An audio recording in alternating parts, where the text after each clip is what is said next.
This is the Troll Patrol, live with Justin Freakin. Smokey, you are so rude. So rude, my Bobby. Yes.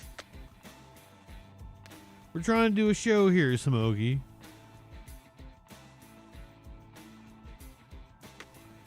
Hi, Bobby. He's very needy.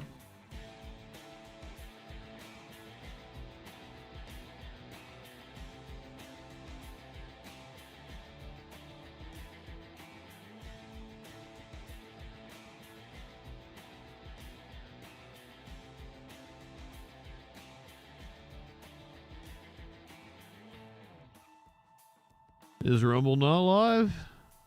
Yeah, Rumble says it's got an error. Thank you, Holiday. Thank you for pointing that out.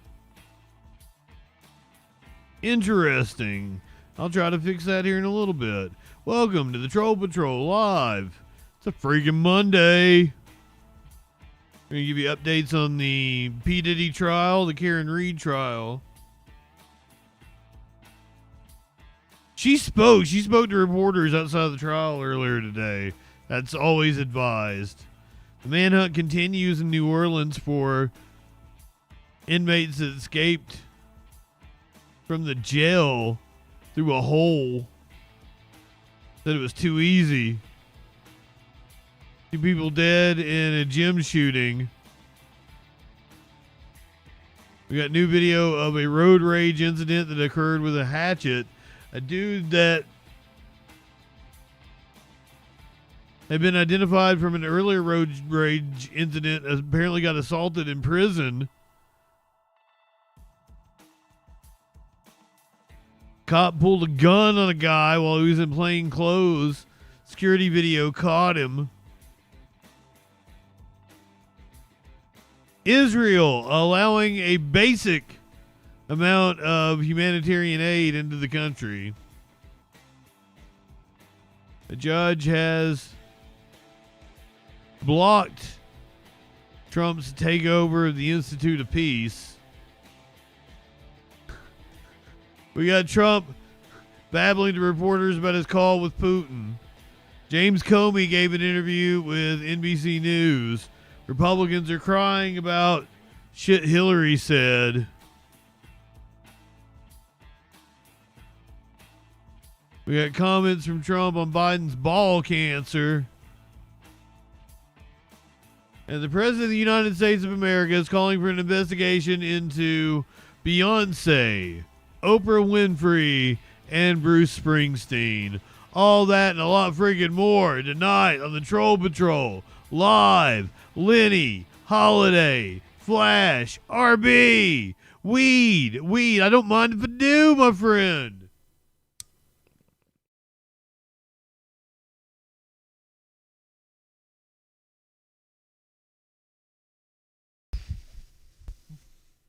Judging from my eyes, I probably don't need any more. But hey, you can never be too high for this shit, right? Here's your meme of the day. I'm gonna be so pissed if I see this when I dive to darkness.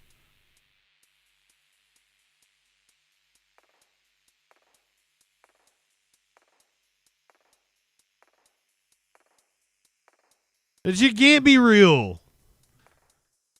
There's no way.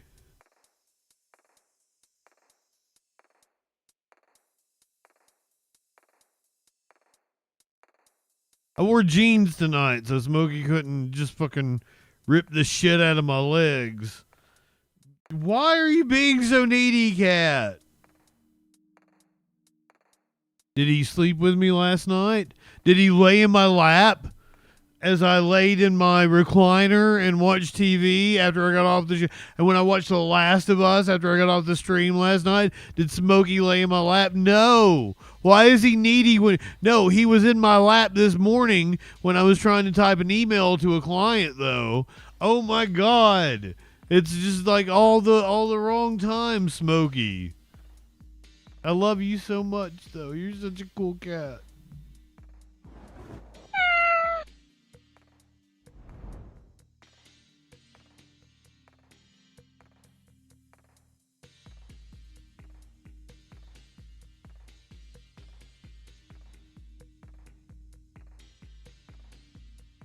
I thought it was a brilliant episode, Flash. I don't know how you can call it boring.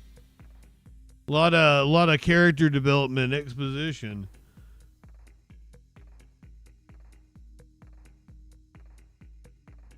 That's why you thought it was boring. There's a lot of character development, exposition, not a lot of action. No zombies eating faces. But it had the dude from the Matrix. I know I was on the edge of my seat. But it had the dude from the Matrix. I'm like, don't trust him.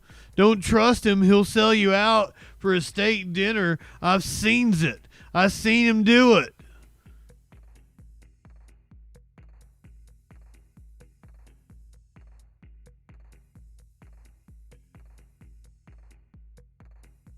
Yeah, Flash wants the pew pews and the pow pows and all the zombies coming at you.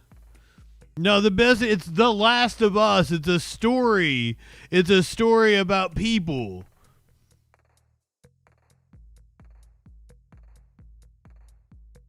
They wrapped him up though. They didn't let him go into the water source.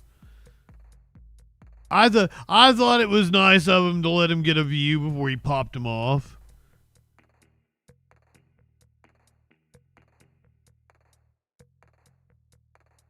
But he didn't want to see the view. He wanted to see his. I'm sorry.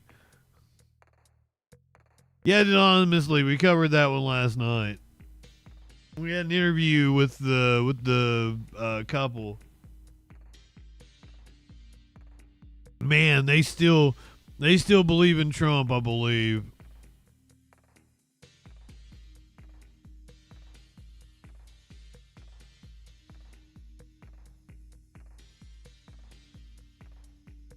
I mean, I guess I'd rather not know.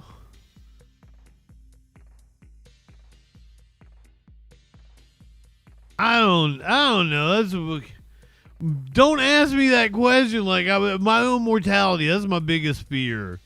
That's the thing. Like, I can't handle that. I'm coming in here talking to me about my own mortality. God damn it.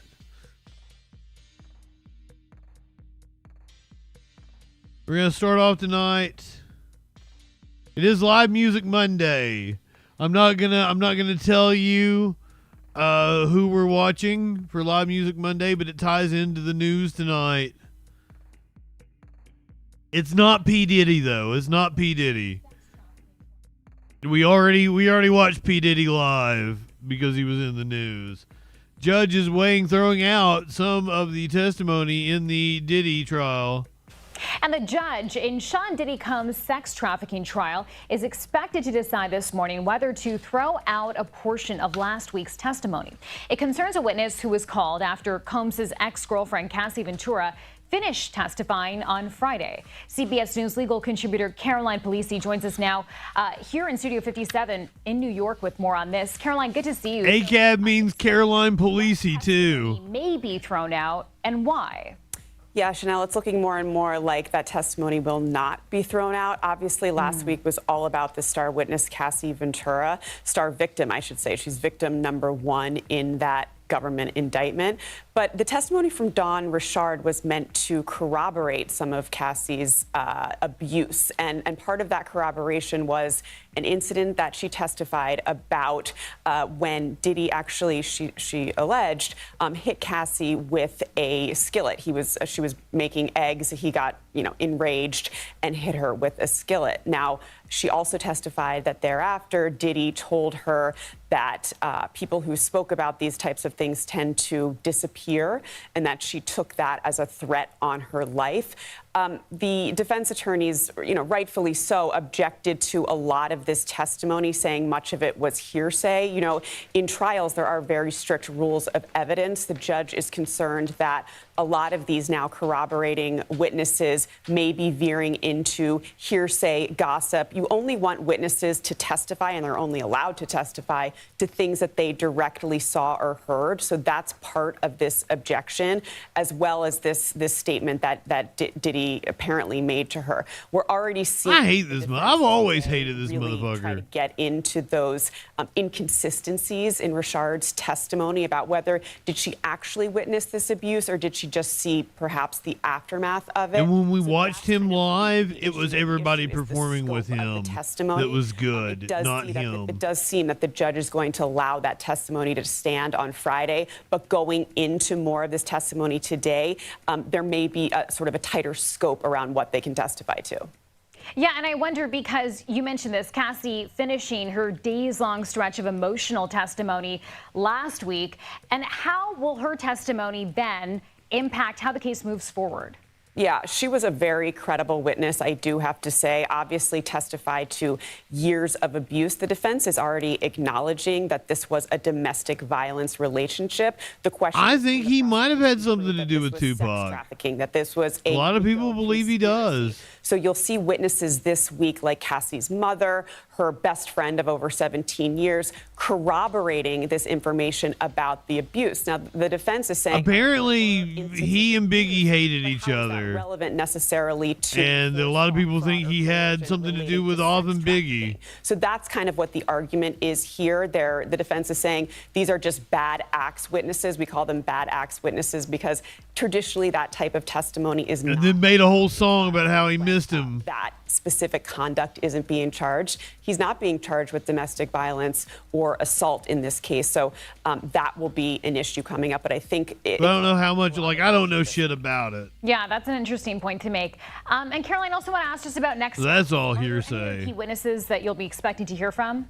Yeah, certainly. Remember, there are other victims in this case. There are other co-conspirators in this case that haven't been charged. So we're expected to hear from personal assistants and chefs, things like that, to Diddy, and whether or not they are sort of. Yeah, if he had something to do with his death and then went on to make millions on that song, that's just insane. Drug use. Remember, we heard about that potential arson, obstruction of justice. Remember, those are. Eminem suffered brain damage, so.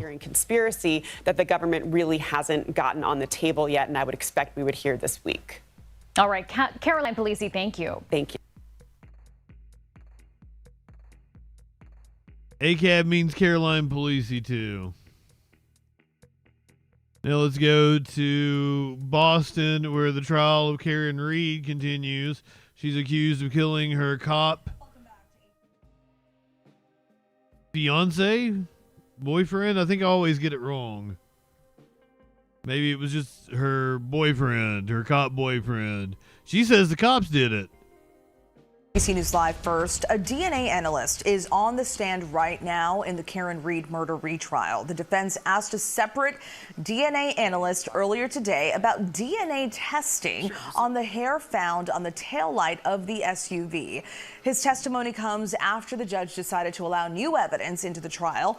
Reed, you may remember, is accused of hitting her Boston police officer boyfriend, John O'Keefe, with her SUV outside of a house party. The defense argues Reed dropped him off and left without incident. The prosecution now says it can account for several crucial seconds of the night O'Keefe died.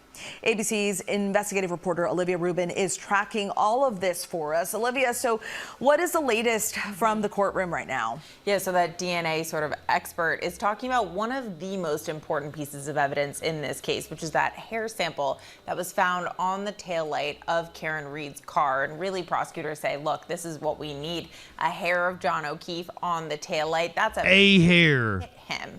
So this expert is talking about, the defense is saying they planted it. DNA testing on this hair. It's really thick, dense testimony, but it's important because what he ultimately testifies is that with essentially 99% confidence, they know that this hair belonged to the family of John O'Keefe. So it could be John O'Keefe, it could be someone on his side of the family, and that's sort of a little piece there that the defense is now latching onto, and they cross-examine him saying, well, you can't say definitively that it's John O'Keefe's hair. Couldn't it have been, say, his nephew or his cousin, both of whom lived at the house where the car was stored? Maybe they got their hair up on it. And also remember, something that the defense is really weaving in through this entire trial is the idea of prosecutorial misconduct. Look, these are Boston police officers who were investigating the death of one of their own, and they've alleged a significant cover-up that this is being pinned on Karen Reed. So they're also saying to this expert, you can't say how it got there. You can't say if someone placed it there, that they were trying to put it there after they found it. That was, of course, objected by the prosecutors, and the judge sustained it. But they're trying to say, yeah, we know it could have been John O'Keefe's hair, but you can't say anything as to how it got there. Such tedious work and so much back and forth taking place. There's new evidence that the judge is allowing to be retried. So what can you tell us about that? This is key to the timeline here, and this is a win for prosecutors. Remember, there's evidence from Karen Reed's car, from the internal system, that says that what prosecutors say was a triggering event. They say this is evidence from the car that shows that there was a collision around 12:31 in the morning. They say that's the moment she hit John O'Keefe. But there's also evidence from John O'Keefe's phone that says that he locked his phone manually 30 seconds later, and that's been key for the defense, because they say that's evidence he wasn't hit at that time. If he was knocked out, rendered unconscious on the side of the road, he wasn't playing with his iPhone. But now prosecutors have come back saying they have new evidence from John O'Keefe's iPhone that it was running 30 seconds behind. That was bullshit. Just after the iPhone was locked. And of course, the defense isn't happy about this because this undermines a key aspect of their defense, saying that it doesn't line up. Now they say they're gonna have to go back, re-question witnesses, ask them again about this new evidence that the judge let in. Again, a win for the prosecutors. This is just extending more and more. The iPhone was running 30 seconds behind. And every second, just so. Seriously? Olivia, thank you so much for coming in and updating us. Appreciate it. Karen spoke to reporters. She said she was ambushed. Doesn't think she's getting a fair shake with it. I might tend to agree with her. This was her outside the courtroom earlier today. Attorney Brennan represented to this court and to us just last week that he was surprised to get a report on May 8th that was only shared with us on May 11th. And now we find out from this witness that Attorney Brennan knew this report was coming the whole time. That's the definition of an ambush. That's what just happened. That's my only comment. What do you think of his LinkedIn? What about the credentials? Anything on his credentials at all? It's called fraudulent. It's fraudulent. Right. It's a lie. Will you be able to challenge his conclusion? Yes. Do you think the data was sponged? You'll hear more about the data. Our case hasn't started. That's what Karen Reed has to say about these new developments. Presented to this court and to us just last week that he was surprised to get a report on May 8th that was only shared with us on May 11th. And now we find out from this witness that Attorney Brennan knew this report was coming the whole time. That's the definition of an ambush. That's what just happened. Yeah, they want to get you on record and trip you up. It's called fraudulent. It's fraudulent. But if they have, will you be able to challenge his conclusion? They have evidence they want to introduce, they're supposed to inform the defense, though. You'll hear more about the data. Our case hasn't started. I think it sounds fishy. The iPhone was running 30 seconds behind. Seriously? Now, the idea that the clocks don't match up, that totally could be accurate. But that would have been something you would have brought up the first time. Now you just happen to come back and find that the iPhone was running 30 seconds behind. I don't buy it. Complete bullshit.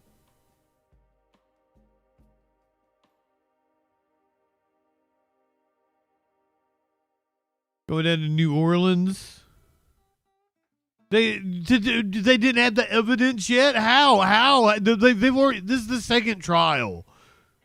How do you just stumbled across new evidence of something that happened, 4 years ago, 5 years ago at this point in time?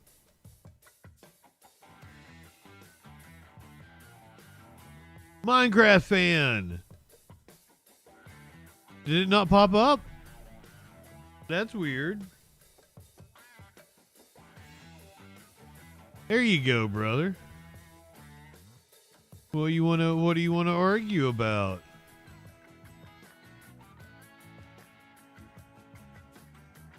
There's a debate freaking voice chat. Let me know when you go in there. See, we're gonna agree pretty much, probably.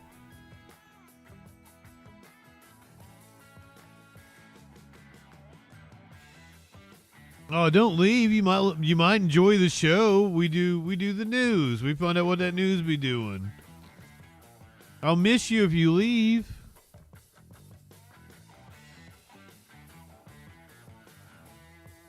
We're gonna go down to New Orleans, where there are still 7 inmates missing. They escaped from a jail on Friday. 3 of them caught. 7 still on the loose. Now on this Monday night, the manhunt continues for inmates who escaped from a New Orleans jail early Friday morning. 3 of the 10 men were captured later that day, but 7 are still on the run. I want up, tip one back for these dangerous. brave men. Minty. By removing a toilet. Security footage shows them exiting at a loading dock and using a blanket to jump the barbed wire fence. And it was 7 hours before anyone noticed they were gone. Officials believe they may be getting help from family and friends. The FBI, Crime Stoppers, and the ATF tonight are offering rewards of $17,000 for each inmate. So they apparently laid off or suspended 3 employees at the jail. They believe they may have helped in some capacity. Too easy.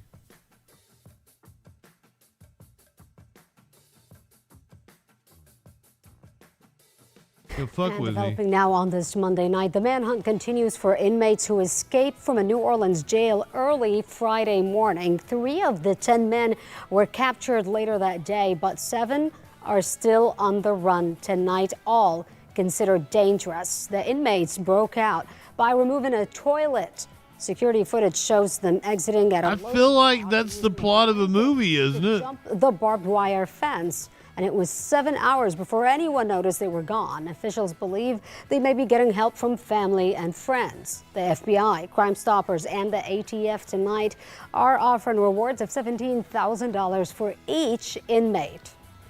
It was 7 hours before they noticed they were missing. That's the incompetence of the cops.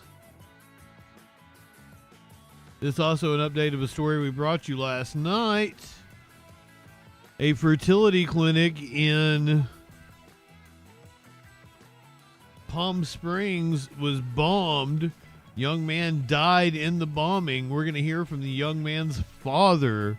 This is the suspect's father. New revelations in yesterday's bombing outside a fertility clinic in Palm Springs. The FBI has identified the suspect as 25-year-old Guy Edward Bartkus of 29 Palms.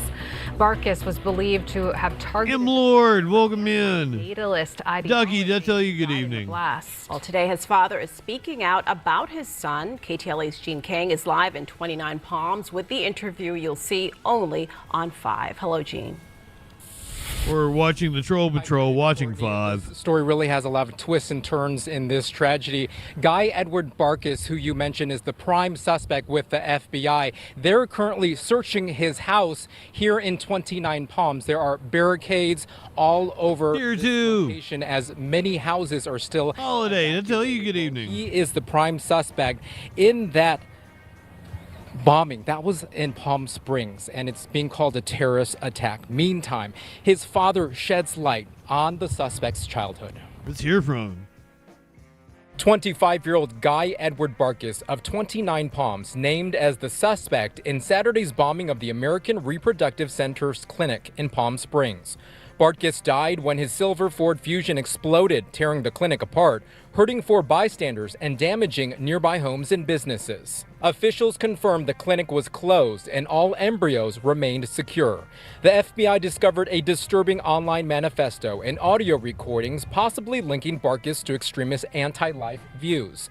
In the recording, a man says, "I'm angry that I exist," and targeted the fertility clinic due to opposing in vitro fertilization. Anti-life The end goal was, quote, to sterilize this planet of the disease of life. The suspect's father, Richard, who lives in Yucca Valley, says he hadn't seen or talked to his son for more than a decade.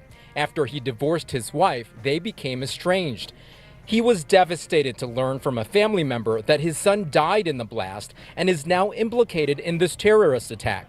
Richard described him as a good, smart child who was a follower, easily influenced by others, with a childhood history of setting fires. At 9 years old, he burned down their family home playing with matches, but he'd never imagined this type of behavior. What my wife, what my daughter knows, I really don't know.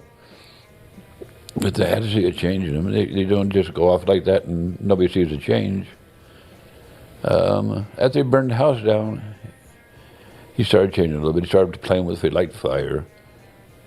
And I was too strict for him, so I think he wanted to stay with Mom when the divorce came through. Because Mom was more lenient, he should let me go outside and play with the matches. And he started a fire by the shed and tried when I drove in. I come home from work, he was trying to shove it underneath the shed and cut the shed on fire. The shed caught the house on fire and burned down. I know, we hadn't talked over the years, so it's rough. Now I won't see him again. Brian Levin, founder of the Center for the Study of Hate and Extremism and professor emeritus at Cal State San Bernardino, says the suspect appeared to be part of a growing group of radicalized lone wolves, tainted by dark websites littered with misinformation. We've been seeing a growing group of lone wolves. Isn't that oxymoronic?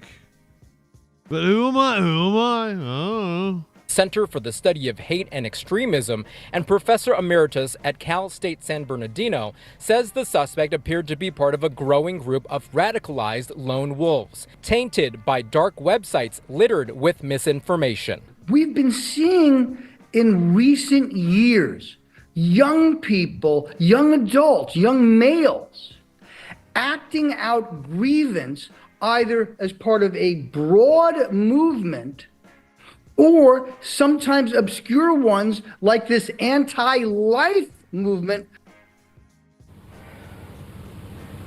I mean, I get what he's saying. It was just like the wrong choice of words. House. It's not clear if they have found explosives or other types of evidence, but of course, I got some explosives for you. As for all of these barricades, the media as well as a lot of the residents are not able to go anywhere near that house for safety, and the barricades are up for several blocks. Reporting live here in 29 Palms, Gene Kang, KTLA 5 News. Honestly, the interview with the father was not illuminating at all. RB, did I tell you good evening? This is the one that slipped by me last night. Shooting happened in Las Vegas. Not enough victims to be a mass shooting. 2 people dead. Shot at a gym. We have eyewitness accounts. Good evening and thank you for joining us for the CW News at 10. I'm Steve Wolford.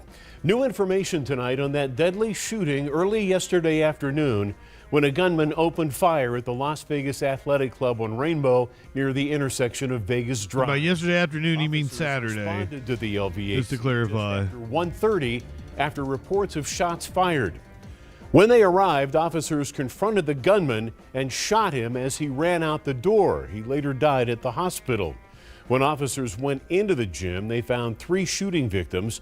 1 died at the scene. The other 2 were rushed to the hospital, 1 in critical condition. A 4th person drove to the hospital on their own. Police are still trying to determine a motive for the shooting, but witnesses told News 3 the gunman may have had some kind of altercation with staff before the shooting.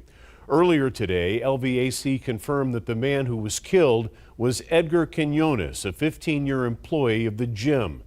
LVAC released a statement saying in part they're praying for his friends and family and Quinones will be deeply missed. 1 person wounded in the shooting had just started going to LVAC after taking a break from the gym. News probably won't be going back. Is there live with more on his story. Ambar. Your guest for News 3, Steve. All right, thank you, Ambar. M. Lord said that one was a mixed bag for ACAB. Well, would you like me to give you one that is 100% ACAB?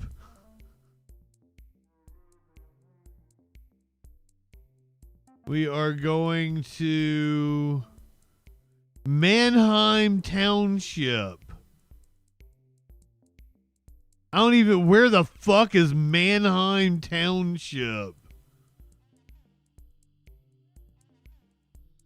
Pennsylvania. This happened in Pennsylvania. Mannheim Township. Security footage from a Lancaster County shopping center shows the moments a local police chief pulled a gun on a 24-year-old motorcyclist last month. Thanks for joining us for Fox 43 News at 5. I'm Amy Lutz. The new video seemingly contradicts prior police reports about the incident, and charges have since been dropped. Fox 43's Matt Kleinens joins us live from Mannheim Township now with the very latest. Matt? Amy, on May 2nd, Mannheim Township Police announced that they had arrested 24-year-old Benny Pena Rivera after he allegedly shoved Chief Dwayne Fisher. I don't see any steamrollers in this town. I'll let down. Prior. However, Pena Rivera says that the security video tells a different story from that day. This security video shows the moment Mannheim Township Police Chief Dwayne Fisher pulled a gun on a 24-year-old man after an alleged traffic violation. If it wasn't for that video, nobody would actually believe what I was saying or anything. Benny Pena Rivera is demanding answers after this interaction on April 30th landed him What religion is that? Charges. Pena Rivera says he was riding his motorcycle to his job at Wingstop prior to the incident and briefly saw Chief. Oh, is that his Wingstop uniform? I actually saw him on the road on the traffic light that he said that I ran, but he actually waved at me and everything, like, you know, hello. And everything just went normal. After parking his motorcycle, Pena Rivera was approached by Fisher, who wasn't wearing a police uniform and didn't have his police lights on in his unmarked car. All I heard it what the fuck? On the ground, I will shoot you. And I'm like, oh my God, what's going on? You know, what's the reason for all this to be happening at all? And all of a sudden, I just have a gun on my face, like, literally on my face, and then on top of that, he's wrestling with me with the gun and everything. If it wasn't because I actually flee out of the season, I don't even know what would even happen. Chief Fisher would later turn on his police Sparkles after Pena Rivera fled on foot. In a May 2nd Crime Watch post, police say Pena Rivera ran a red light, rode up on the sidewalk, and weaved between vehicles before being stopped. They say he was arrested for ignoring Chief Fisher's orders and using his bike to push him down before running away. On Wednesday, Lancaster County District Attorney Heather Adams announced that they were dropping all criminal charges against Pena Rivera, saying, quote, "The Mannheim Police Department and the parties agreed to the resolution of charges in this manner based on the facts and circumstances of this case." Pena Rivera says he's calling for Chief Fisher to take accountability for his actions that day. I really want to make justice to go the way it should be, because I don't feel comfortable not even going outside right now or nothing, or even seeing a cop or anything, because at this point I see a cop and I just feel threatened. Well, I mean, yeah. Now, within the last hour, the way you should feel. Announced that they will be launching an investigation into that police incident and have placed Chief Fisher on paid administrative leave. Amy? Paid. Matt will, of course, continue to follow the story. Fucking paid leave every fucking time.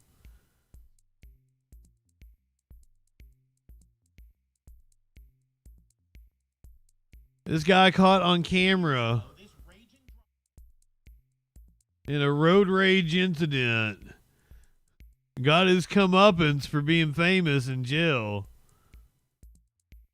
2 years ago, this raging driver carrying a metal pipe leaped out of his Tesla on a busy Los Angeles highway and started smashing the pickup behind him.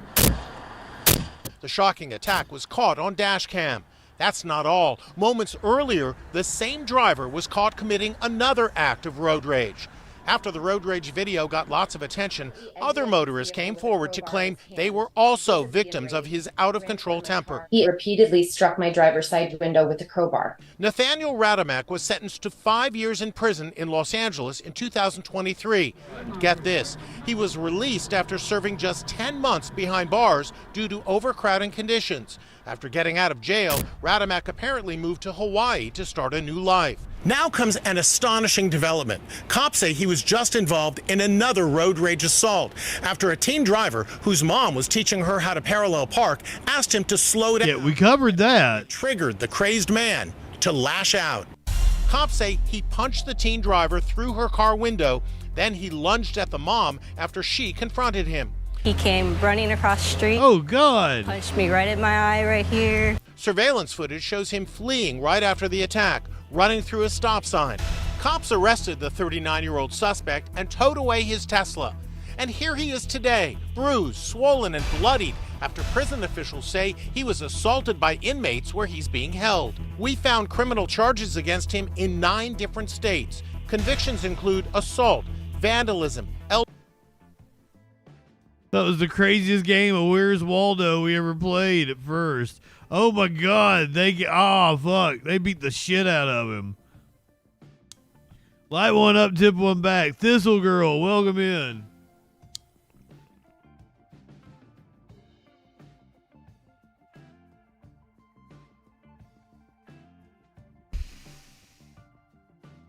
I think the other inmates should probably have time shaved off their sentence. It completely rearranged his face. He's gonna look different when that heals up. Prison officials say he was assaulted by inmates where his nose is pointing a completely different direction. Oh well, it was kind of pointing a different direction before. No, I thought they really did a number on him. They broke his nose, had it pointed the other direction. It's where he's being held. We found but his nose is kind of crooked as it was. States. Convictions include assault, vandalism, elder abuse, criminal threats, stalking, theft, and driving without a license. Now his road rage victims in LA and Hawaii say they are furious that Radamak was released early from prison.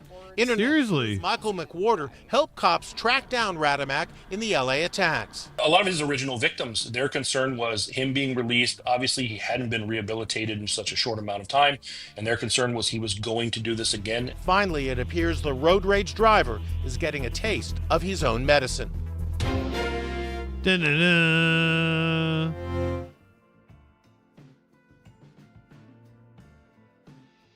I like Inside Edition.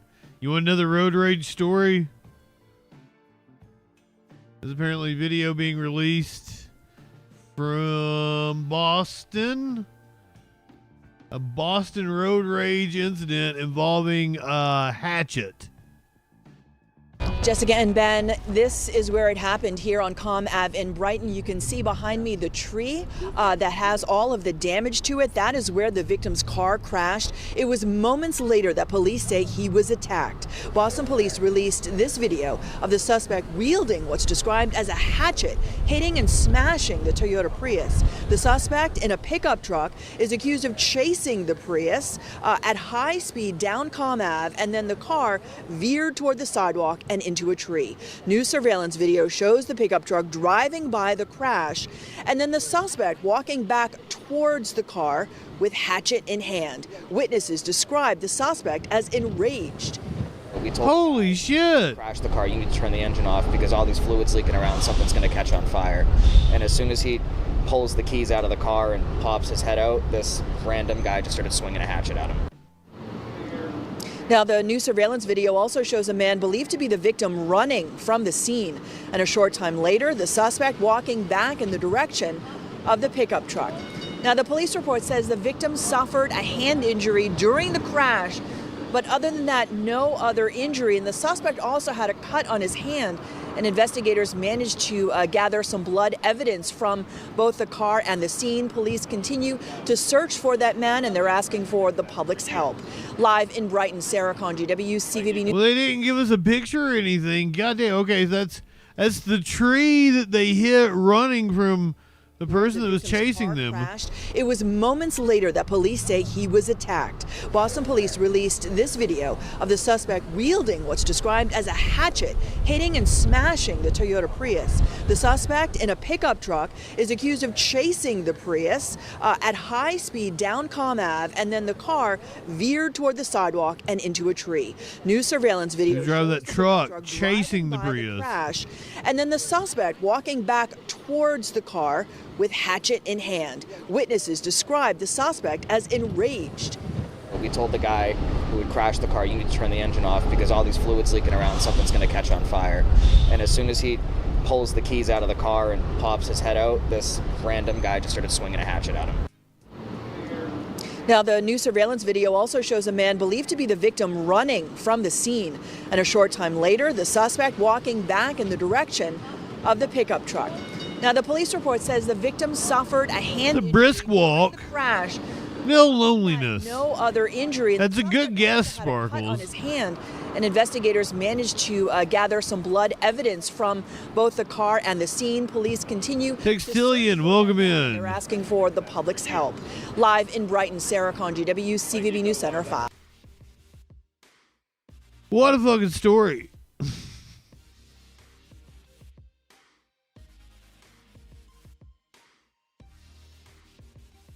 Do a little bit of foreign news, and we're going to bring it back to U.S. politics. Switched up the format tonight. Usually it's politics first, and then your crime stories. Resute, is that how you say your name? People be peopling. Welcome in, my friend. Glad to have you here. Israel allowing a basic amount of aid into Gaza, ramping up their plans to completely occupy the territory. Israel says it will allow a basic amount of food aid into Gaza. What does basic amount mean? That has brought the territory to the brink of famine. Prime Minister Benjamin Netanyahu. Oregon gal. The onset of a starvation crisis would jeopardize its renewed military offensive against Hamas. Well, extensive ground operations have started throughout the south and the north of the territory, where airstrikes have reportedly put all 3 public hospitals out of action. More than 100 Palestinians are reported to have been killed in the past 24 hours. A little earlier, I spoke to our Middle East correspondent, Yolanda Nell. We don't know at the moment when exactly aid will get into Gaza or how, but we had this statement that came through from the Israeli Prime Minister's office saying a decision had been reached in cabinet that a basic quantity As if we can trust him. would be allowed into Gaza, that Israel would work to ensure that this aid did not reach Hamas. Of course, that has been the accusation by Israel, as it said it was imposing a blockade on Gaza 11 weeks ago, saying this was to pressure Hamas, accusing it of having stolen supplies, something Hamas denied, and we had the UN and other aid agencies coming out saying they had strong convenient supervision excuse mechanisms.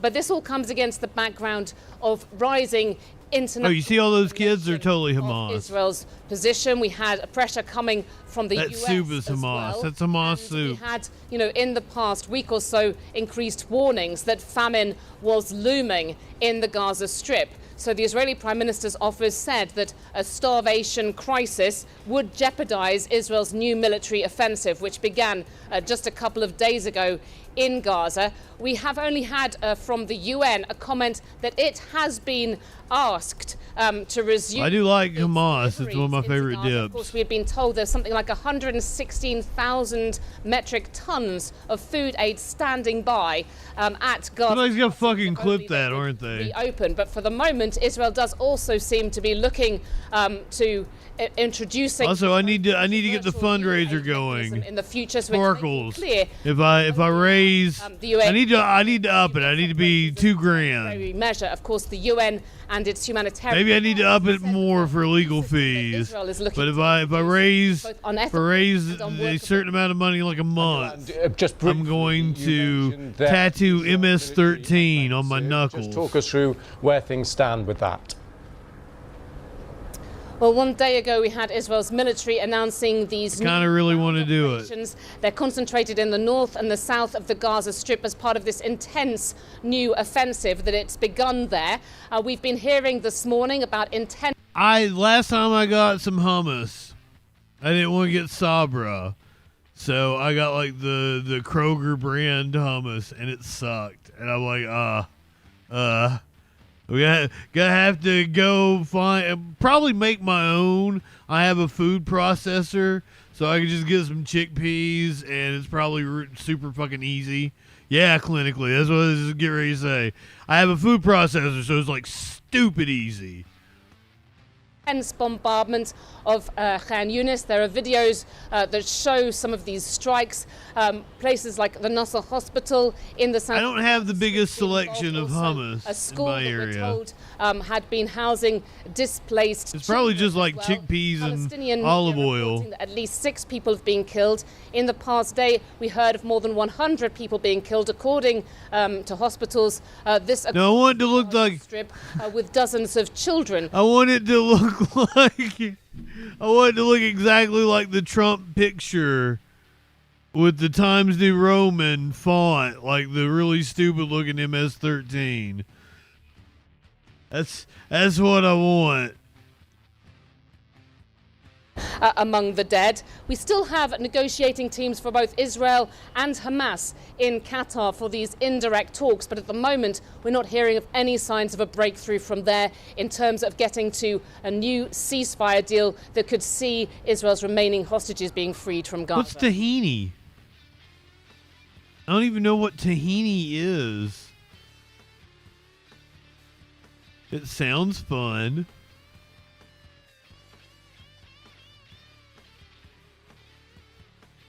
It's a spice. Interesting.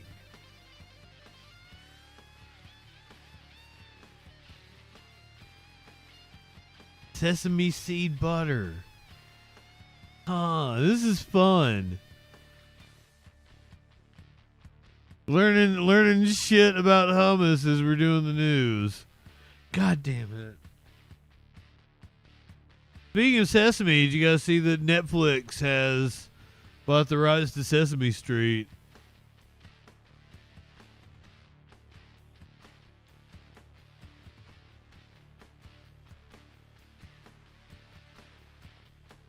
Wait a minute, were we talking about Hamas or hummus? One's yummy and one's not so yummy. The rights to Sesame Street was for sale in order to finance the programming. Like, basically Netflix is going to step in, finance the programming. They'll get first run opportunity the way HBO did. And it's a shame because Republicans defunding public broadcasting.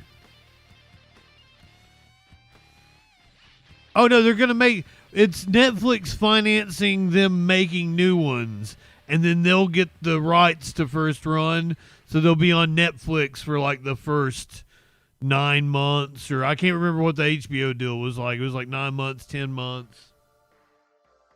And then they go to the PBS stations, and they get them, to air them as usual.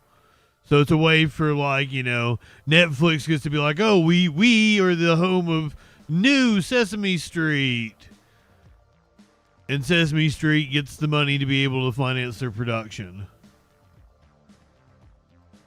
Yeah. It'll still be PBS and Sesame Street. Like, it's Henson Studios, right, that makes it. Carla, welcome in. Thank you for the resub.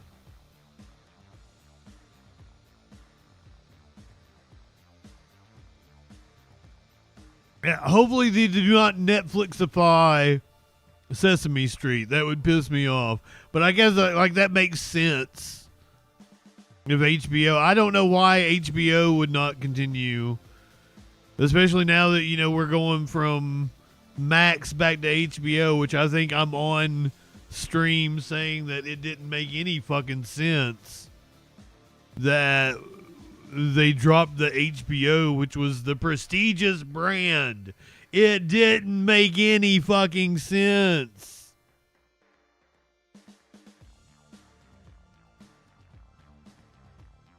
HBO was the reason people fucking signed up for this shit, because it's HBO. I feel like they did try Flash and it didn't hit. I feel like that's on their streaming service.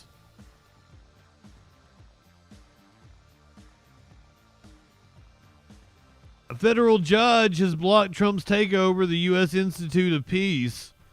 Federal judge on Monday blocked the Trump administration's takeover of the United States Institute of Peace, saying the president exceeded his authority when he fired the board members and moved to dismantle the organization and its operations. U.S. District Judge Beryl Howell ruled the USIP president and board members were unlawfully fired by President Trump and should be reinstated. In her 102-page ruling, Howell also declared that the transfers of the Institute's assets, including its headquarters, seized in the administration's takeover, are null and void.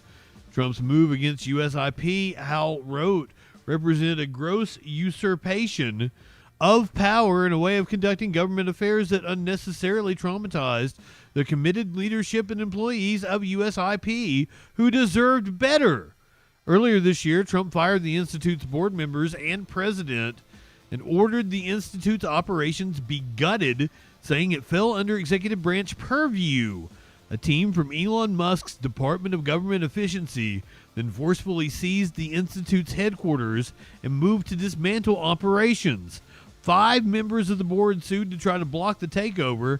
Their lawsuit alleges that they were unlawfully removed from their positions and should be reinstated. After Howell's ruling was announced, more than 20 former USIP employees gathered outside the Institute's headquarters building in Washington, D.C. to celebrate. Incredulous, so excited, just crying for joy, said Tonis Montez, who was a senior program officer for the Nonviolent Action Team. The staff were fired in March and lost access to their email and all of their work. Several seemed hopeful that they could eventually get back into the building, which remains shuttered.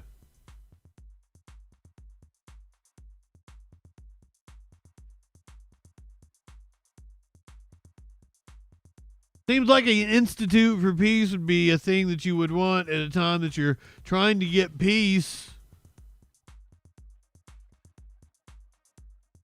between Russia and Ukraine. Trump detailing his call with President Vladimir Putin. Do you have plans to give this award to any other families posthumously who find themselves in the same position as having made this sacrifice and then after the test one question about your call today? Having to do from a previous? We're looking at the possibility of that, yeah. You had a lot of people die in the line of duty when you think of it. And we figured it was time to start. He's apparently awarding medals of sacrifice. We haven't had it arise. Last week was National Cop Week. Going back a little bit and see what we can do about that, yes. Strongly. Yeah, go ahead. On your call with President Putin today, you'd mentioned that the Pope would like to take a role potentially in mediating these talks. Does that mean fuck the Pope? A step back from? No. I think it would be great to have it at the Vatican. Maybe it would have some extra significance. And I saw that it was discussed yesterday, so I thought, and people told me that they'd be honored to do it. I would imagine they would be. So, no, I think it would be maybe helpful. There's tremendous bitterness, anger, and I think maybe that could help some of that anger. So having it at the Vatican would be... He knows a lot about bitterness and anger. I think it would be a great idea. Thank you. Mr. President, as you know, can I say... Go ahead. Mr. President, as you know, 2.5 months ago, Ukraine President Zelensky agreed to that 30-day ceasefire that's been on the table all of that time. What was the extent of your conversation with President Putin today about having him agree to that same 30-day ceasefire proposal that you, Mr. President, put on the table? Well, what we've done, and very strongly, is we said, let's get this thing going. You know, I had Putin denied him. Many of the leaders of European nations on the line with me right after the call. And we have to get that thing solved. 5,000 young people every single week on average. And I've seen satellite pictures. You don't want to see these pictures. We'll have to see what happens. This was not my war. This is not a war that would have happened if I were president. This is not my war. I'm just here to try and help. Come on, man. We've spent hundreds of billions of dollars on this war. And yet that's not, frankly, we made much more than that just in 4 days in the Middle East. It's a lot of money, but we do much. This is about his hair looking a little unkempt. Dying every single week. 5,000, 6,000 people dying every single week. And just like you have the relatives here, wives and children and everything, you have, these soldiers, they say goodbye in Ukraine and in Russia, and then their parents never see them again, except maybe in pictures of horrible scenes, because I've seen some scenes, I've never seen anything like it. So we're going to see if we can get it taken care of. Yeah, please. First off, our thanks to the members of law enforcement who are here, and our condolences to the family. Hey, Cab. For your loss. I got some thanks for law enforcement. That you had with President Putin. You said last week that you thought nothing was going to happen, no advances would be made until you and Putin got together. Do you still feel that way? I think something's going to happen. It's a got very big egos involved, I tell you. Big egos involved, but I think something's going to happen. I hope the cops feel insulted that they're talking about Russia and Ukraine in front of them on their big day. They're getting honored at the White House. It should have remained a European situation. Should have remained, but we have, because the past administration felt very strongly that we should be involved. He does not realize. We got involved much more. I would say he's more responsible. All of the things that we gave massive amounts, I think record-setting amounts given to a foreign. There's never been anything like this, both weaponry and money. And Europe gave a lot also, but they didn't give anywhere near what we gave. We gave probably almost 3 times the amount. And it's just a shame. The whole thing is a shame. Did you ask the level of death here is just a shame. Yeah. Did you ask President Putin to meet with you? About what? About Ukraine.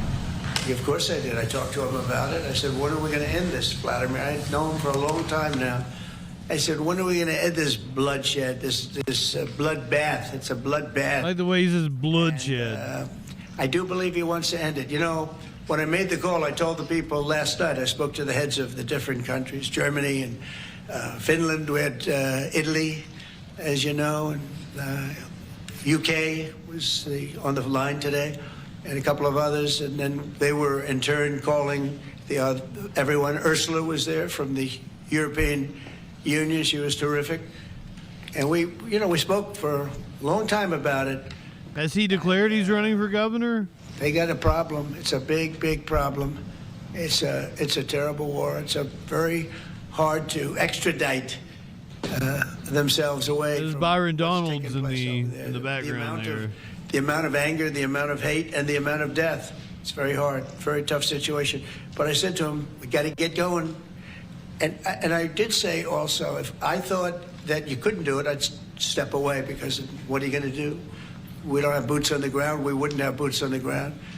But we do have a big stake. And the financial amount that was put up is just crazy. It's crazy. This isn't for us. This is for somebody else. The amount of money that we put up is record-setting. There's never been anything like this. And that includes weapons. Never been anything like this. Yeah, please. Mr. President, on the medal, how far back do you intend to look to consider for the recipients? And then on your call today, if Putin ultimately proves to be the obstacle to peace, is further arming Ukraine on the table at that point? Well, look. She looks almost exactly like Kate. That's Caitlin Collins, right? Who looks almost exactly like Crystal Ball. She looks almost exactly like Caitlin Collins, who looks almost exactly like Crystal Ball. It's Inception of fucking reporters. But she's wearing the same outfit.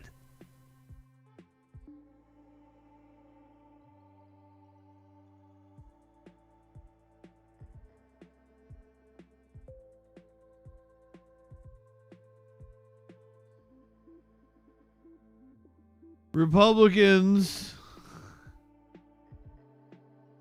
getting their budget bill through committee happening overnight last night. Well, the House House Budget Committee has now advanced President Trump's so-called Big Beautiful Budget bill after initial concerns from some conservative Republicans over spending cuts. The bill moves one step closer to a floor vote before a Memorial Day deadline, but its path in the Senate still remains unclear. I want to bring in CBS News congressional correspondent Caitlin Huey-Burns, who's on Capitol Hill for us this hour. Hey, Caitlin. What changed for Republicans here? Got her name's Caitlin. This now. Yeah, Chanel, great to see you. Remember last Friday, this bill didn't make it out of committee. You had 4 conservative lawmakers vote with Democrats to block it from advancing. They then reconvened last night and it passed. But because it passed because those 4 conservative lawmakers voted present. And that signaled that, okay, they want the bill to move forward, but they do have some deep, deep reservations with it. Namely, they don't believe deep and hard reservations in this bill go far enough. But over the weekend, as they were meeting with Speaker Johnson and other Republican leaders, they did secure some concessions. One of them revolves around the sticking point involving Medicaid. In this bill, there's a new work requirement, but that wasn't set to phase in until 2029, after President Trump will have left office. Those hardliners wanted that to be phased in earlier, and they've gotten some commitments that that will be the case. But they still have a lot to work through in terms of deeper cuts that they want to see. So now that this has passed the Budget Committee, it then has to go through the Rules Committee. I know Passed my Budget Committee. They're glazing over at all this process, but that is where they can add even more changes to this bill before it gets to the floor on Thursday. Bottom line, there is still a lot of work to do before Thursday, and even if it's put to the floor, there's no sure bet it will pass. They can only afford to lose really a couple of votes here. And so I want to ask Caitlin about how the president may be playing a part in all this, because last week he said he doesn't want to see any grandstanders holding up this bill. Do you have a sense of how involved he may be in the next steps?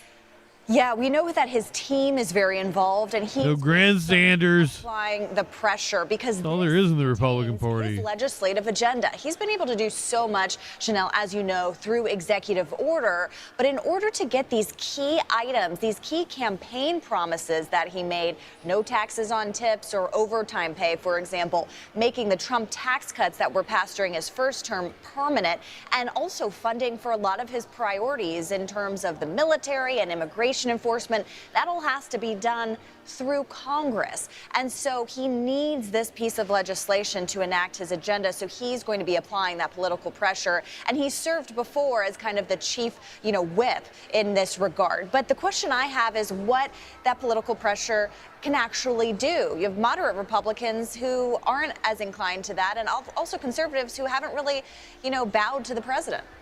So given that dynamic, I mean, can this pass the Senate if it gets there? Yeah, and that's the big question, Chanel. Well, they're still marking up the bill.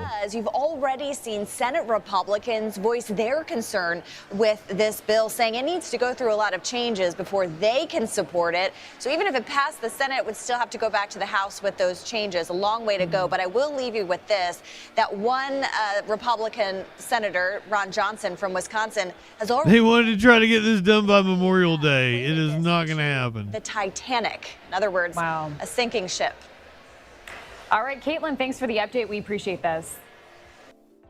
They are not going to get past by Memorial Day for sure. I'm sure they're going to shoot for the 4th of July. They probably are not going to get past by then. But what do I know?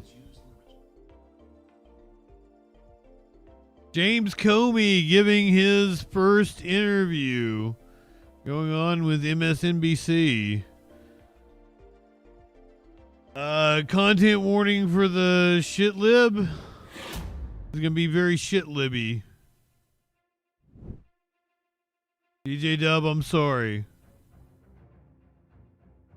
The term 86, is used in the restaurant context and has been put on, those T-shirts for John Brennan against previous presidents. And throughout my career, I've never heard 86 be used for any type of intent to kill or assassinate someone. What? Importantly, that was former CIA Director John Brennan on this program, saying in his career he has never heard of the term 86 being used as a threat to anyone's life. He was, of course, talking about the now deleted Instagram post from former FBI Director Jim Comey. It's a photo of shells on a beach with the message that spells out 8647. It drew immediate 53099 realized that Comey was calling for violence against the 47th president.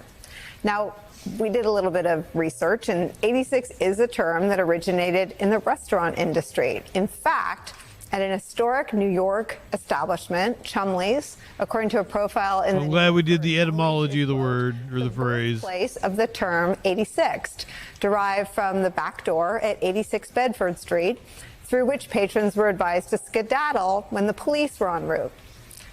Now, in politics, more recently, it's been used as a message of resistance. Matt Gaetz, remember him? He was Trump's first pick to be the country's attorney general.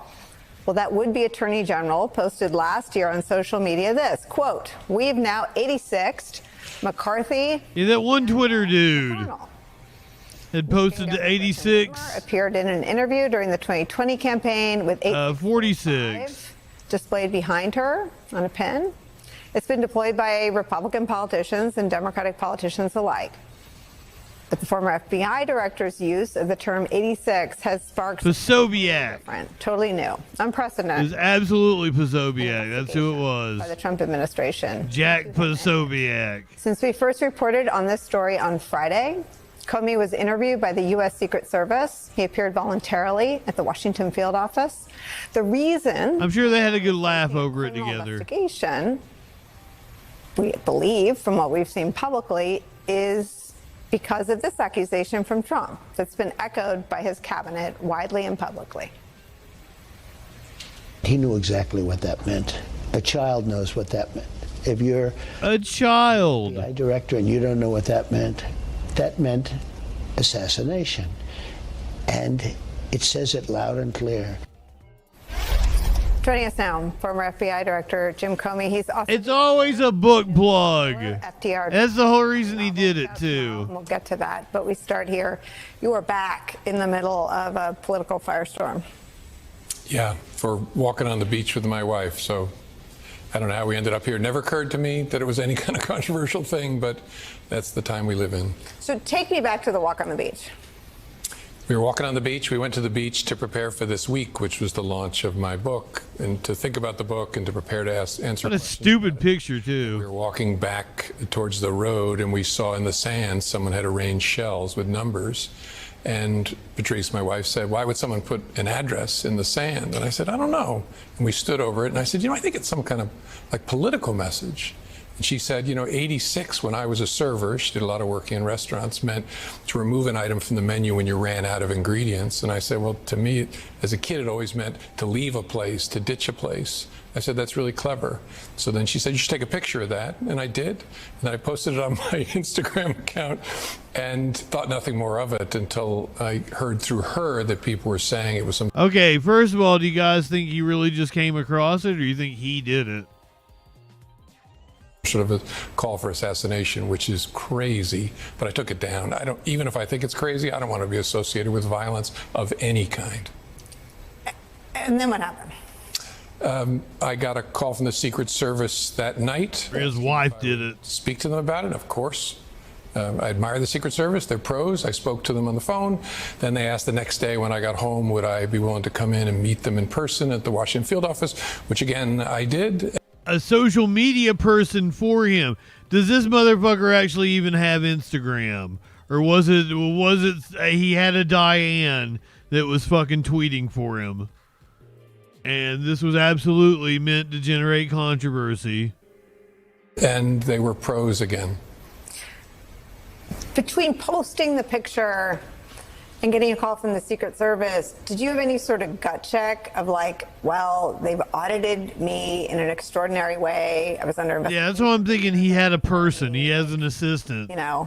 Did you have any regret about posting the picture? A publicist that did this. The distraction and the controversy around it. But again, it's hard to have regret about something that even... Nope. You don't regret it at all. This was the whole point of it. You got on the Troll Patrol, sir. You got your book plug on the Troll Patrol. That's the whole reason you did it. Because nobody would have gave a shit about your stupid ass fucking book if it wasn't for this. To be totally innocent for the reasons you said. But yeah, I didn't have a gut check. In the Trump era, I've been investigated a lot, audited a lot, and so it's not my first rodeo. I'm in some strange way the relationship he can't get over. Maybe because I've lived a happy, productive life since leaving, but this has just been a distraction in that life. He made it on the Troll Patrol. Tell us about, take us through all of the ways he sought to investigate you. He's been tweeting about investigating you and prosecuting you, I think, since 2017, shortly after he fired you. I think that's right, and I still don't care about his book. These things, but he has, and I hope no one will, but he has dozens of times called. But he wouldn't have even got the chance to plug it. And accused me of all manner of things, and I was investigated repeatedly in a variety of different ways. In his first term, I went through the mother of all IRS audits, which cost me thousands of dollars, but I got a $347 refund at the end. Turns out I had overpaid my taxes again and again and again. I really thought that I was done. I was in another life. I was a grandfather and an author wearing, sweaters. And I could see MSNBC liberal types reading it. Posted a silly picture of shells that I thought was a clever way to express a political viewpoint. And actually, I still think it is. I don't see it the way some people are still saying it is. But again, I don't want any part of any violence. I've never been associated with violence, and so that's why I took it down. So you... The former head of the FBI has never been associated with any kind of violence. The former head of the FBI, who I assume would have been an agent with the FBI, never associated with any kind of violence.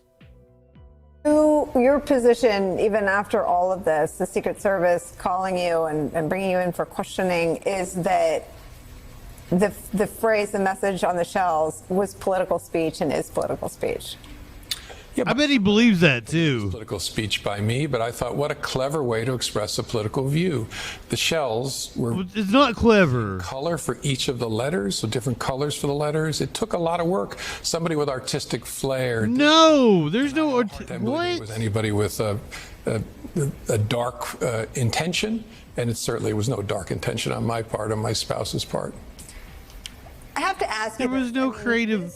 Cabinet is made up of totally different people. We're lowering the bar for what is creative flair, apparently.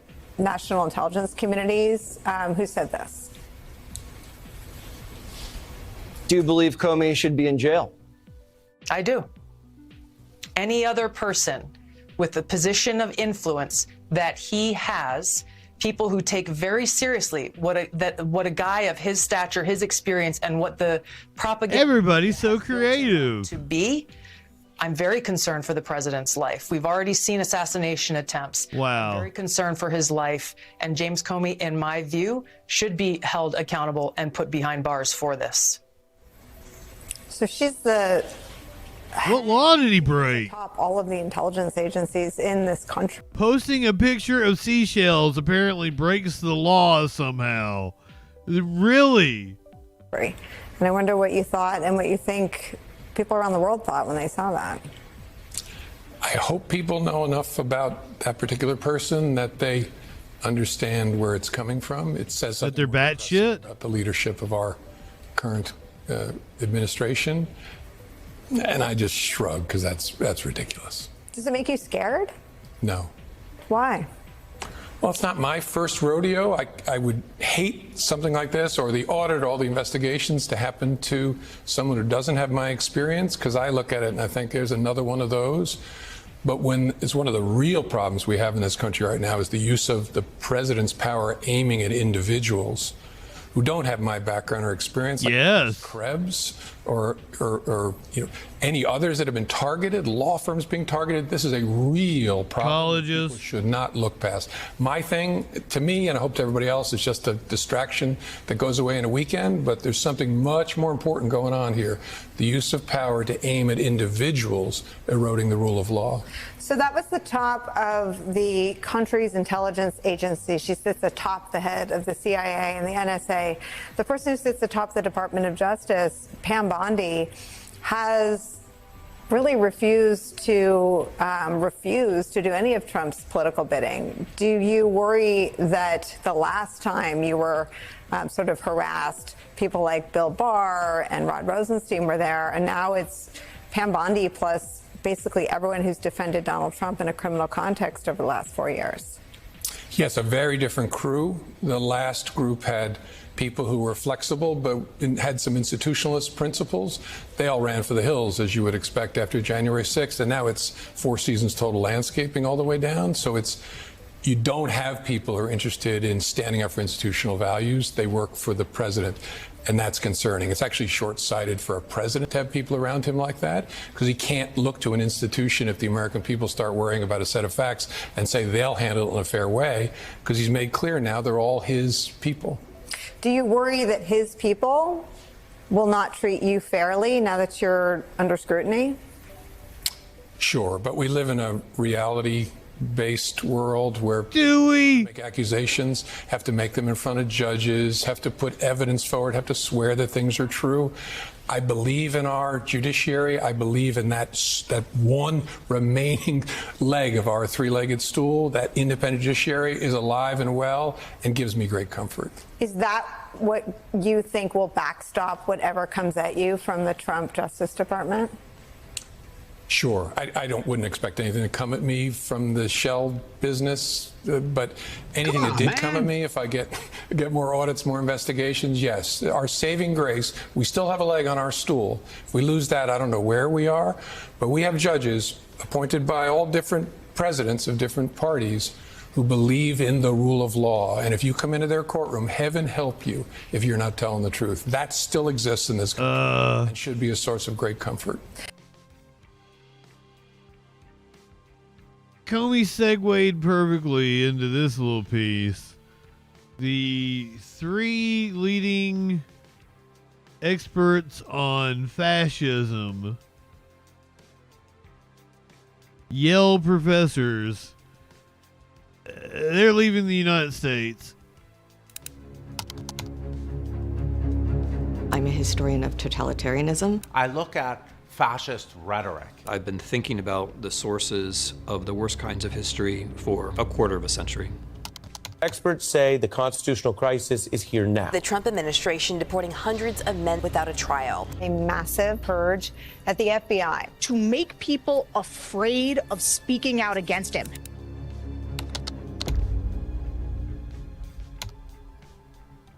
I'm leaving to the University of Toronto because I want to do my work without the fear that I will be punished for my words. The lesson of 1933 is you get out sooner rather than later.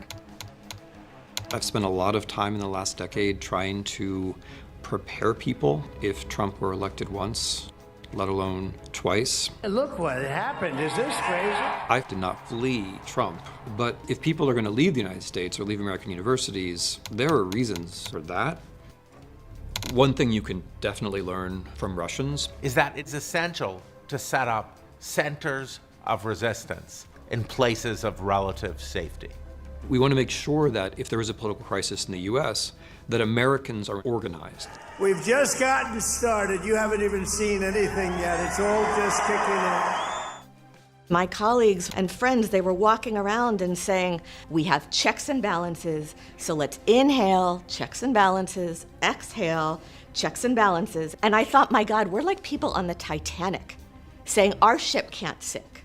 We've got the best ship, we've got the strongest ship, we've got the biggest ship. Boy, howdy. Can't sink. And what you know as a historian is that there is no such thing as a ship that can't sink. The golden age of America has only just begun. America They actually meant the Orange Age. exceptionalist narrative.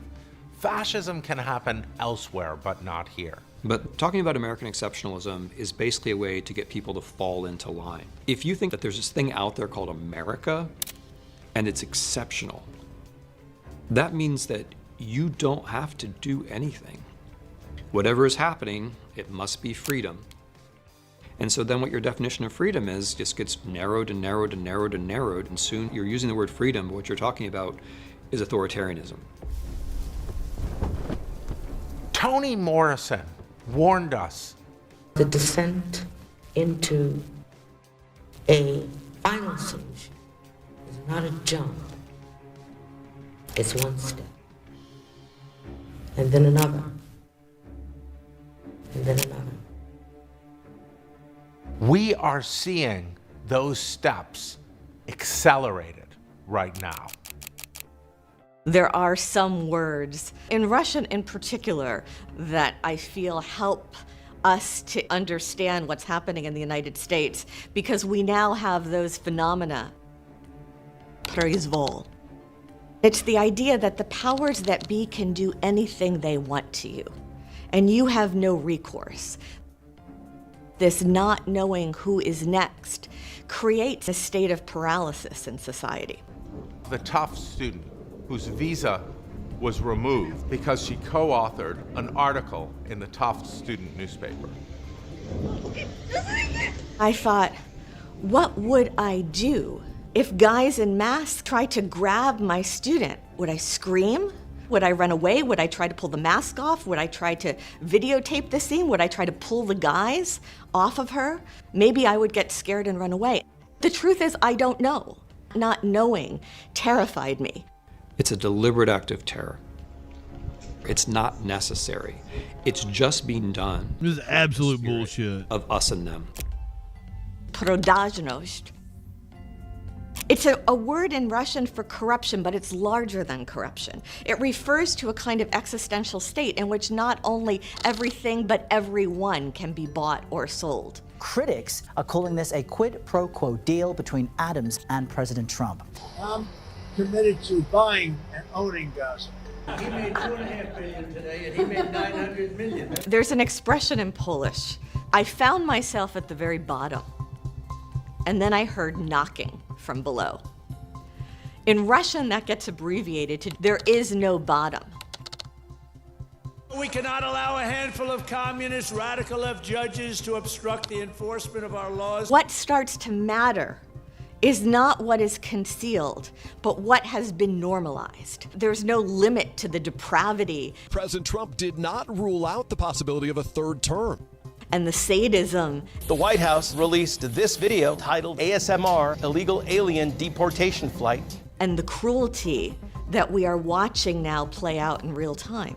This facility is one of the tools in our toolkit that we will use. You have to continually ask yourself the question, is this okay? So many people failing an open book Is there a line test. I wouldn't cross? Is there something I would not do? People say, oh, the Democrats should be doing more, they should be fixing things. But if you want the Democrats to do things, you have to create the platform for them. You have to create the spectacle, the pageantry, the positive energy, the physical place where they can come to you. Poland recently went through a shift towards authoritarianism. Unlike in Russia, unlike in Hungary, the media remained a place in Poland where you could criticize the regime. And as a result, democracy returned. The moral of Poland is that our democratic institutions, the media, the university, and the courts are essential. You know you're living in a fascist society when you're constantly going over in your head the reasons why you're safe. What we want is a country Like me with the MS-13 tattoo. I'm like, I'm white. I am a U.S. citizen. I am the most country motherfucker. Well, I guess not the most country. You can tell I'm from the South. There are people that are far more country than me.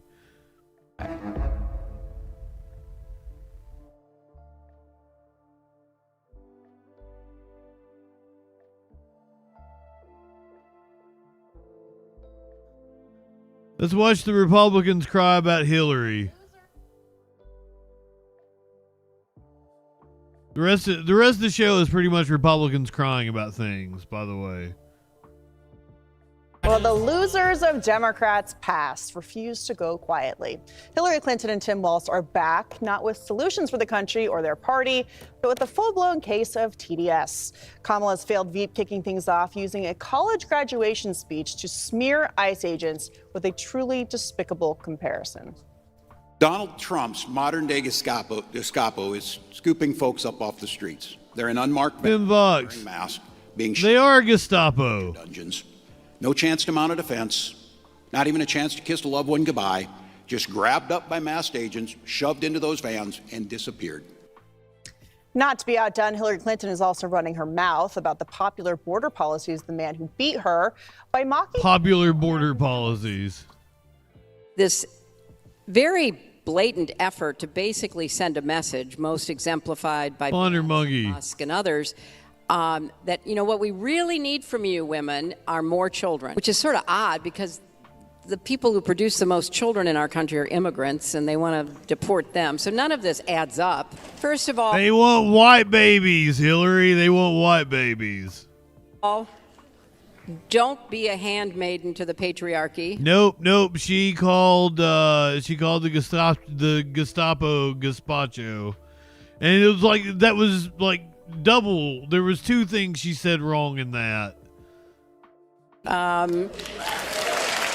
Which kind of eliminates every woman on the other side of the aisle, except for very few. She really did say it. All right, Greg, you want to talk about the Gestapo first, or what? I guess I could talk about Tim Walz. Why do people like Walz only communicate through commencement addresses? Right? Not podcasts. It's because they can only recite their boilerplate opinions in arenas where there's no risk of a follow-up question. It's like why don't you go on podcasts? When he actually was faced with someone asking him stuff. The moment you say, what do you mean by that? Or do you have proof that they're like the Gestapo? They will implode. This is why lefties always get all the commencement addresses, and they love to spout their opinions on award shows because they know. Well, lefties get all the commencement addresses because they're actually educated, unlike right-wingers.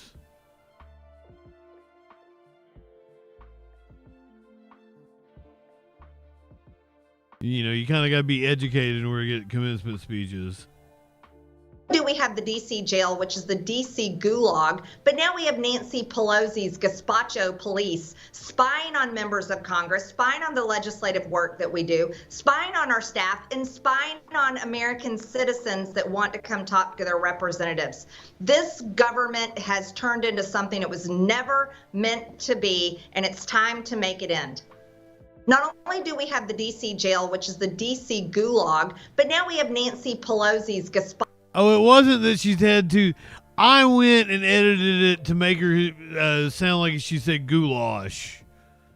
And I made some kind of video.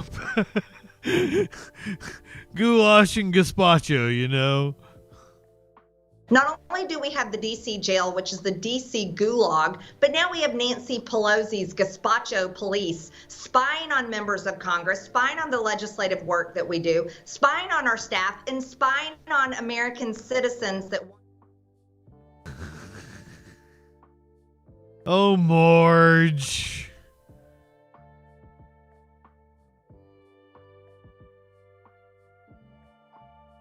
What about this cover-up? There was a cover-up of the fact that Biden had ball cancer.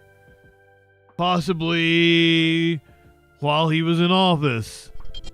Biden dies of ball cancer watch. Flo, welcome in.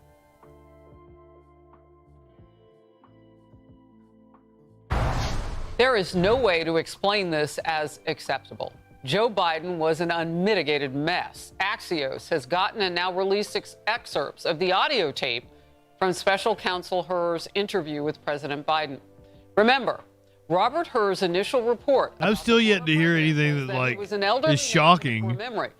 Oh my goodness, the audio is so much worse than that description. And so in these photos, when the file cabinet was here at Chambers Road, what kinds of things were in it? Everything, I believe, everything from, empty files to I just have files piled up. If I needed a file to, I don't know what else was in there. I don't. Clinically says next is meaningless bullshit. All right, fine. I'm a man of the people. Smokey is coming over here to interrupt. Here it is. Trump giving his opinion on Biden's ball cancer, other than the statement on Truth Social that totally wasn't him. Oh, wow. Fox News alert. Trump reacting just moments ago to the shocking cancer diagnosis of former President Joe Biden. Watch. Very, very sad situation. I feel very badly about it. And I think people should try and find out what happened, because I'll tell you, I don't know if it had anything to do with the hospital. Walter Reed is really good. They're some of the best doctors I've ever seen. I don't even know if they were involved, but a doctor was involved in each case. Maybe it was the same doctor, and somebody is not telling the facts. That's a big problem. Hey, Sean Hannity here. Hey, click here to subscribe to Fox News. Oh, shut up, Hannity. Oh. I didn't get to use that a single time tonight.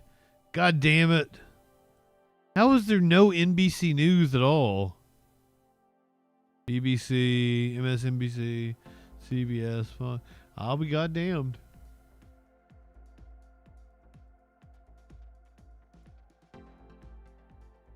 Shut up, molester. There we go. Trump claims without evidence that celebrities were paid to endorse Harris.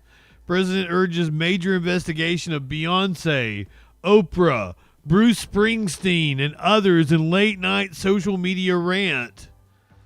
Donald Trump laced into a few celebrities who endorsed Kamala Harris in late-night and early-morning screeds on Monday, saying he would investigate them to see if they were paid for the endorsements, repeating a common refrain on the right about the star-studded list of Harris supporters. How much did Kamala Harris pay Bruce Springsteen for his poor performance during her campaign for president?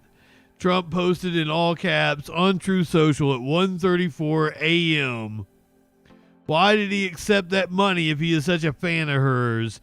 Isn't that a major and illegal campaign contribution? And how much went to Oprah and Bono? He said he would call for a major investigation into the issue, claiming Harris was illegally paying for endorsements under the guise of paying for entertainment, and that these efforts artificially boosted her campaign and crowds.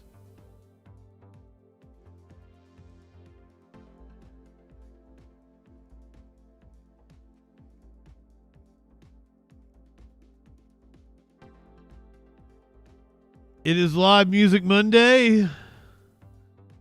Since the man is under investigation, I guess now is a good time to be able to partake upon his music. Here's your animal video. Twitch people, stick with us. We gonna watch some music.